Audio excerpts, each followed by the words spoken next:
Hi, Bother Brigade. Here's what's not bothering me tonight. That's right, we actually have some good news for once, and boy, howdy do we need it. But apparently, today, Rebel News, Canada's worst, most atrocious, garbage news media website, has had its journalism credits basically revoked.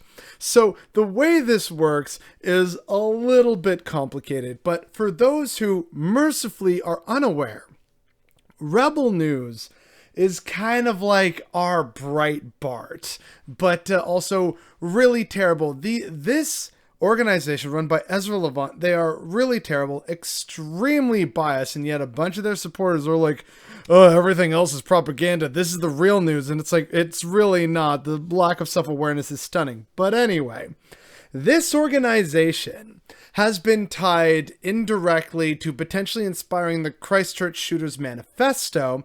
This is also the same terrible organization that has produced the likes of Faith Goldie, a fascist, Gavin McInnes, a fascist, and like Lauren Southern, who's a white supremacist, like allegedly recovering, but they are terrible people, and they continue to platform objectively terrible people.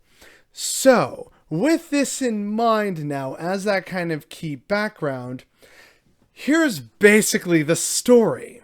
An independent advisory panel ruled that Rebel News didn't produce enough original content to qualify as a Canadian journalism organization to give subscribers a digital news subscription tax credit. So this is because in order for something to qualify as journalism, some key metrics need to be met, none of which Rebel Media meets. And we're going to come back to why this is important for them in a hot second. But the main criteria is that news content of an organization generally refers to reports, features, investigations, profiles, interviews, analyses, or commentaries that are based on facts and multiple perspectives, actively pursued, researched, analyzed, and explained by a journalist for the organization. And then a different subsection basically says that original news content should be based on journalistic processes and principles, which include a consistent practice of providing rebuttal opportunity for those being criticized and presenting alternate perspectives, interpretations, and analyses. So in other words, due diligence, actual reporting, and to be truly fair and balanced is what would make a news organization.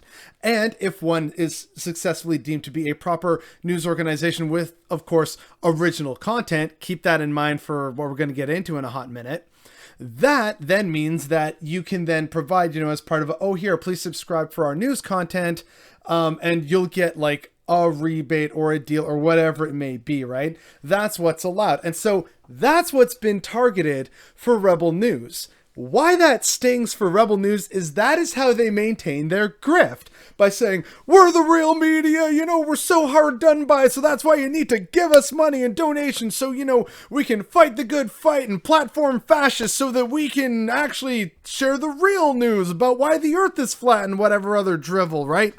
So that's what Rebel News does.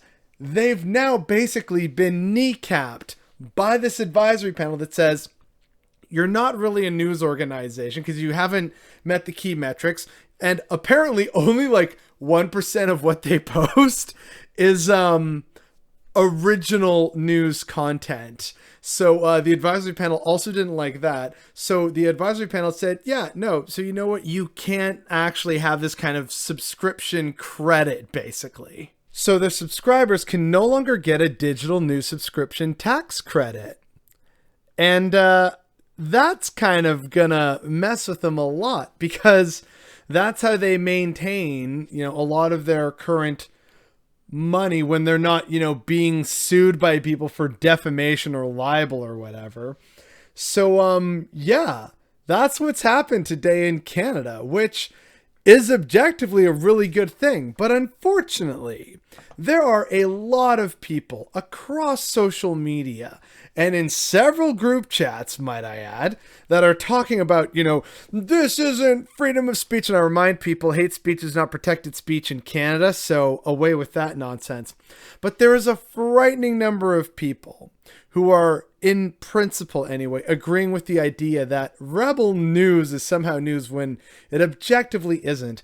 And worse, they believe it's fair and balanced and that everyone else is wrong and propaganda, and they aren't willing to use that same lens or any kind of critical thinking for their own sources, which again, by an independent advisory panel, has found them to be very much not a news organization. But because this interferes with their monetary plan, they are very upset and they're going to push back very quickly on this. But it is so incredibly disturbing to see so many people support Rebel News and still think that it's news when it's objectively not. No wonder the world is such a messed up fucking place. That's what's bothering me today.